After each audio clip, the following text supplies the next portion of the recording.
I guess I would describe my coffee as...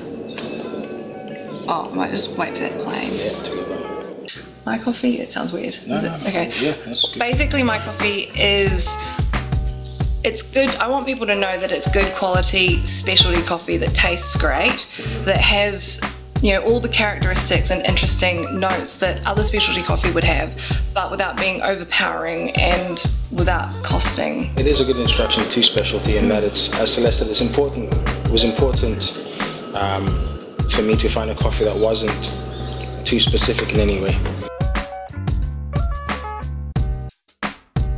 Like, I want it to be a coffee that kind of takes them on a really pleasant but short journey, and then once they're done they can get on with their day and do what they need to do. So for those that like acidity, there's definite, you know, ripe berry acidity. There's, you know, lots of sort of bottom notes, sort of chocolate, cocoa, lots of toffee. You can trust that the coffee is going to be good and that it's going to taste good and it's been sourced well, it's been roasted well, and you know, that's something I also have to rely on Dumo for as well. If I'm honest, because Celeste was quite specific in what she wanted to achieve, it made it so much easier for me to then source coffees that fitted into that. And then how this project came about was a few people had been mentioning to me, you know, asking me if when am I going to bring out my own beans and things like that. So I had been thinking about it for a while. So this year we basically, a few friends of ours that are in the coffee industry that have you know, SCA accreditation and they're into sensory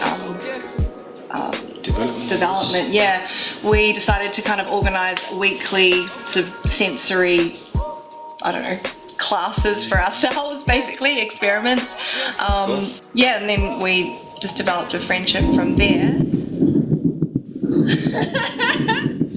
I don't want us to be friends. Weirdly, one day, Dumo suggested it, and I was like, oh, I have actually been thinking about this, and he wasn't even suggesting that, you know, I go with the Roastery Department, but because it was just the right timing, we just thought, okay, well, why don't we just explore something. So I don't know his point of view of like how we met and our relationship. We're like, let's go. Yeah.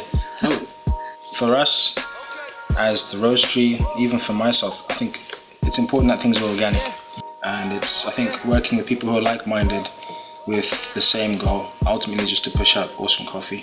In terms of Celestes Coffee, it was, to me, just a natural progression. It's really exciting to have a tangible product on the shelves, you know. I do feel quite proud, and it is kind of surreal when I see it up there, and we have been working on it for quite a long time. Soho Bikes is an awesome place because it's so central, but also they do they specialise basically in really highly specialised bikes, so it makes sense that they are just as particular about their coffee as well.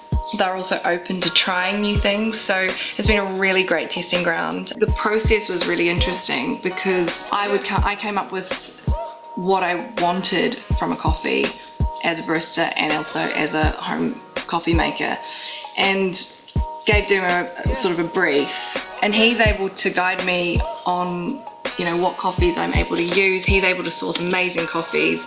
A lot of people they when I say it's from Cameroon, they're like, really? What? I didn't know that they produce coffee, and I'm like, this is the first well, time I've tried to coffee. Sorry, I just looked at the camera.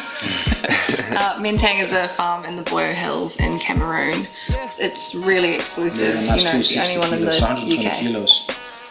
We're working with an awesome guy in Mati Fonka. He's really sort of helping us with, by supplying us with awesome coffees. But I like what they're trying to achieve.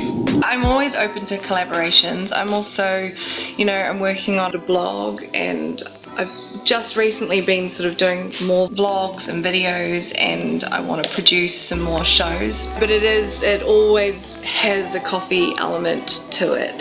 So I did this web series and that got onto Air New Zealand in-flight entertainment. So that's been going all around the world so people can watch it, which has been really great. As a barista or even for cafe owners, sometimes people don't have the budget to have 3 or 4 grinders, you know, for black coffee, espresso coffee, or just milk coffees. So if they do have just one grinder, you know, you can actually use this coffee to make your milky coffees as well as your black coffees without having to change the grind too much. Sure. I want it to be, you know, easy to use for baristas, but easy for people at home to use as well. So I like a V60. It's quite nice, like, you know, when you get up in the morning and you can just kind of like get everything ready, kind of do this, and then you sit down and you really enjoy your coffee, and then you can go do whatever you need to do. Like at Soho Bikes, I'm using the Mocha Master, but at home I use a Bonavita 8-cup filter, and that's great. I mean, as a general rule, I do like 60 grams to a litre. I put a little bit more in. Yeah. Nice. I've also got cold brew. There is a nice depth to every brew that I've made with different methods. So it doesn't change hugely, but the brightness, I think, does change slightly depending on which kind of brew method you use. Everything's available on my website. For retail, it's 250 gram bags.